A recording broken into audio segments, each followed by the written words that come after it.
Alors écoutez, je crois qu'il y a eu des speakers avant moi qui ont pratiquement tout dit et je partage tout à fait leur point de vue. Et avant de commencer sur le thème « Est-ce que la nature a un prix ?», je voudrais vous parler un tout petit peu du groupe pour que vous compreniez pourquoi nous sommes arrivés là. Alors le groupe Clarins, c'est un groupe familial qui est 100% français, qui fabrique 100% en France et qui exporte 90% de sa production à l'étranger. C'est un groupe qui contient naturellement les produits de beauté Clarins, que j'espère que vous connaissez, qui a aussi Thierry Mugler au niveau parfum et de la couture, et les parfums Azzaro. Donc nous avons très tôt pris conscience à la naissance de Clarins qu'il fallait s'occuper de la nature, puisque les premiers produits qui ont été créés ont été 6 huiles 100% naturelles. Vous voyez, j'aime bien le 100%, 100% naturel, qui ont donné le ton à ce qu'allait devenir le groupe. Et naturellement, quand on s'occupe de produits 100% naturels à base de plantes, on s'intéresse aux plantes, et quand on s'intéresse aux plantes, eh ben, on les aime, et quand on les aime, on apprend à les protéger. Et moi, j'ai rejoint le groupe en 1974, j'ai créé la division internationale et j'ai passé de merveilleux moments puisque j'ai pu ouvrir dans ma vie 130 pays, c'est-à-dire que j'ai passé beaucoup de temps dans les avions et j'ai culpabilisé un petit peu. C'est pour ça que quand j'ai rencontré Bertrand Piccard et qui m'a parlé de son avion qui allait faire le tour du monde à l'énergie solaire, j'ai été un des premiers à le rejoindre. C'est pour ça qu'il m'appelle gentiment son partenaire historique. Donc, j'ai ouvert ce qu'on appelle, alors je n'ai pas appelé ça le service exportation, je trouvais ça un tout petit peu petit, j'ai appelé ça la division internationale. Et ça, c'était la première partie de ma vie qui m'a enchanté, car la découverte des nouvelles cultures, la découverte des nouveaux pays, c'est quelque chose qui m'a énormément enrichi. Et la deuxième partie de ma vie, que je vis aujourd'hui en tant que président du conseil de surveillance, me permet de me consacrer pratiquement à 100% de mon temps, presque 100% de mon temps, à la protection de la nature, naturellement la stratégie de la philosophie.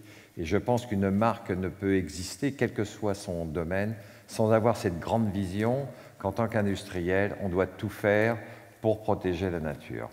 Moi, c'est arrivé en 85, c'est facile, 85, c'est la naissance de ma fille Virginie, et je me suis posé des questions qu'on se pose tous en tant que parents. Qu'est-ce que je vais lui donner à manger? Est-ce qu'elle pourra aller nager dans la mer sans être au milieu de plastique, de méduses et de tout ce que l'on peut trouver aujourd'hui dans l'eau de la mer? Est-ce qu'elle pourra manger des poissons qui ne sont pas que des poissons de ferme, qui n'ont pas de goût, enfin tout du moins pour moi, et qui polluent aussi?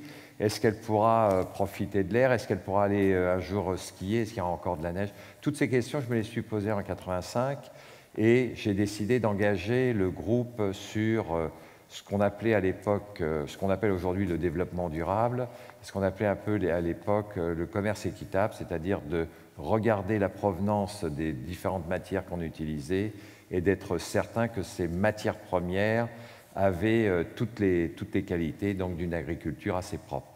Je dis assez propre parce qu'on n'était pas encore dans le bio, mais dans beaucoup de pays, du reste, ce n'était pas un problème puisqu'il n'y avait pas de pesticides, c'était beaucoup trop cher.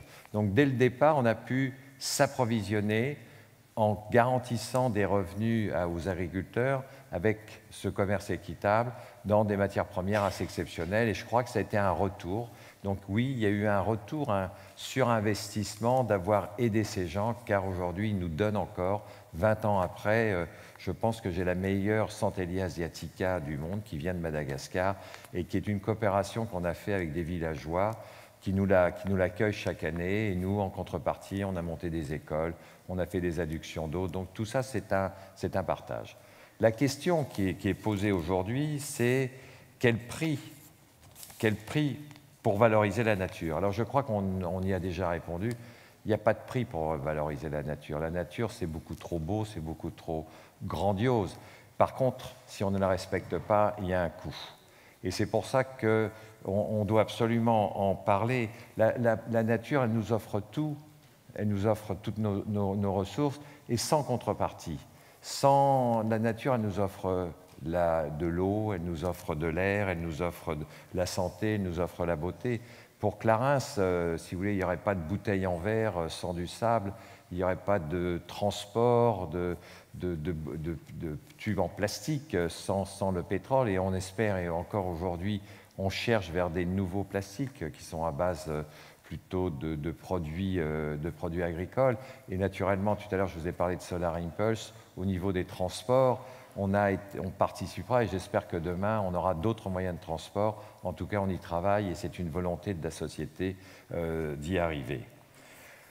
Ce que je voulais vous dire, j'ai dit tout à l'heure, sans contrepartie, c'est-à-dire que la nature nous offre toutes ses ressources sans contrepartie, mais tout, et là c'est la grande question, à partir du moment où on respecte son fonctionnement. Et la nature, pour la nature, on fait il y a des coûts.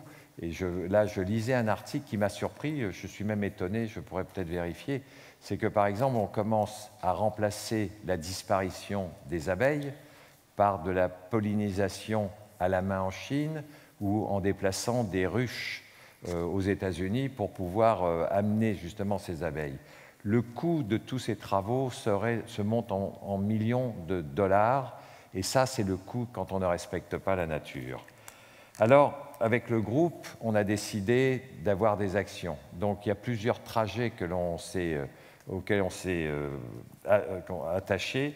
C'est d'abord les projets de préservation. Alors, tout ce que l'on a dit un tout petit peu avant, c'est-à-dire qu'on s'est engagé avec une société qui s'appelle Pure Projet, dont Tristan Lecomte, que vous devez tous connaître.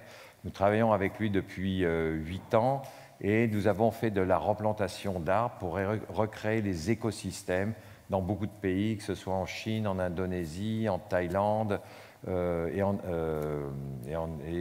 attendez, j'en oublie un, ça peu importe, on le fait, et en Inde.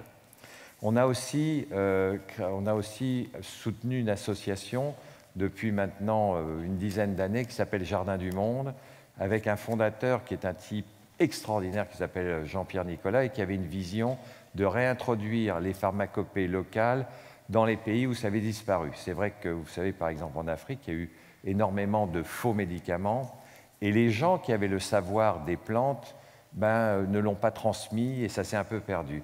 Et Jean-Pierre Nicolas, avec notre aide, va dans ces villages, il regarde toutes les plantes qui poussent d'une façon naturelle, et il prend toutes les plantes médicinales, il en fait un jardin, c'est pour ça qu'on appelle ça Jardin du Monde, il apprend aux femmes à le cultiver, il apprend aux femmes à mettre ces plantes autour de leur maison, de façon à ce qu'elles puissent se soigner des piqûres, des maladies, des diarrhées et de toutes les maladies qu'on peut rencontrer.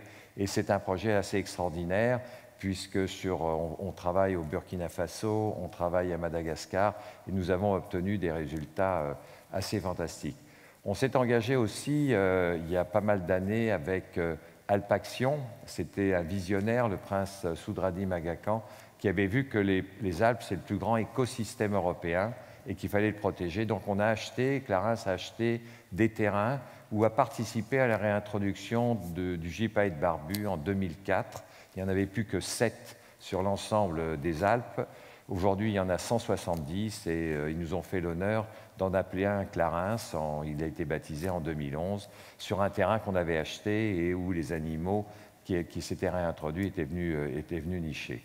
Et on a continué comme ça à faire des actions pour la préservation, et ça c'était extrêmement important. Ensuite, on a aussi voulu pouvoir régénérer ce qui avait été détruit, et là on s'est engagé avec d'autres sociétés à parler d'agroforesterie et naturellement de permaculture. Vous devez connaître Ferme du Futur avec Maxime de Rostolan, nous travaillons beaucoup avec lui, et aujourd'hui on est sur un projet qui me passionne, c'est de réintroduire des lambeaux d'agroforesterie au niveau des monocultures, de les entourer et d'en mettre même des bandes au milieu de ces monocultures pour réintroduire la diversité écologique qui est nécessaire à la nature. Ça aura un coût, puisqu'on parlait du coût. Le coût est tout simple, c'est que comme on va réduire la productivité de ces grands champs de monoculture, il faudra payer un tout petit peu plus cher le produit, car on va réintroduire la vraie vérité de l'écosystème. Donc on est très engagé. Et naturellement, à titre d'éco-conception, nous sommes très engagés. Tous nos fournisseurs ont un cahier des charges à remplir. On choisit les fournisseurs en fonction de leur volonté de protéger la nature. Ça a un coût, mais si vous voulez, c'est largement couvert par le plaisir que ça apporte. On a aussi on est très fiers parce qu'aujourd'hui, on arrive pratiquement à tous les produits fabriqués chez nous. On utilise 70% de produits qui sont recyclés. C'est important de le recycler parce que ça, au moins, on est sûr que c'est fait. Le recyclable est plus compliqué parce qu'on n'est pas sûr que ça va être recyclable, c'est-à-dire que ça va être recyclé. Et donc, aujourd'hui, 70% de tous les matériaux qu'on utilise pour les packaging, pour les bouteilles et tout, c'est du matériel qui vient de l'univers du recyclé. Et on a eu aussi, pour le recyclable, on a pris des décisions fortes, c'est-à-dire que tout ce qui était en spray, on a décidé que les sprays seraient dévissables de façon à permettre le recyclage, c'est-à-dire que la bouteille en verre va avec le verre, la pompe qui est en plastique ira avec le plastique et naturellement le carton d'emballage ira avec le carton. Et le troisième élément, c'est que nous avons réussi quelque chose dans cette volonté de réutiliser. Avec la marque Mugler, nous avons utilisé la source. Et la source, si vous voulez, ça permet à une cliente de venir et de ressourcer son produit. Ça se traduit par une économie de plus de 1,5 million de bouteilles. Ça se traduit par aussi 1,5 million de packaging, de boîtes de cellophane, d'insert. Donc c'est une grosse économie. Tout ça, si vous voulez, ce sont des actions simples, pratiques, pragmatiques que l'on calcule et qui me font dire que finalement, la nature, elle n'a pas de prix. Tout à l'heure, on a dit que l'amitié n'a pas de prix, la nature n'a pas de prix, l'amour n'a pas de prix. Mais ça a un coût si on ne la respecte pas. Et il ne faut jamais oublier qu'en protégeant la nature, on protège le futur. Et le futur, c'est nos enfants. C'est comme ça que grâce à ma fille, j'ai découvert qu'il fallait faire ça. Et j'espère que je ferai de nombreux émules, pas ici, mais dans le reste du monde. Et au niveau des sociétés, ça apporte beaucoup de fierté, ça apporte beaucoup de chaleur entre nous. Et c'est un élément extraordinaire pour le bien-être d'une société, de savoir qu'on est une société engagée et citoyenne du monde. Merci beaucoup. Merci beaucoup.